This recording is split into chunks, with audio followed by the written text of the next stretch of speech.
Hi, my name's Mark and welcome to Membership Websites.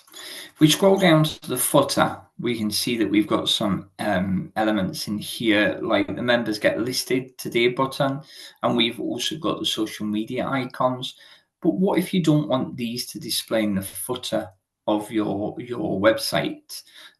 You want to remove them. Maybe you've got the social media links at the top of the website within the header, or you just don't want them there. Maybe you don't want this envelope here as well, which goes to the contact page, but you can actually set that up to go directly to your email address as well.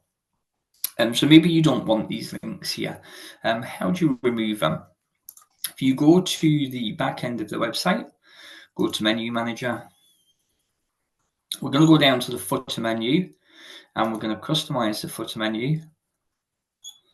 And then what we're going to do is we're going to scroll down, and what we're looking for is where the social media links are and where the get listed today button is. And they're both here, so they're both next to each other within the footer. And all you can do is just simply click hide them and save the changes.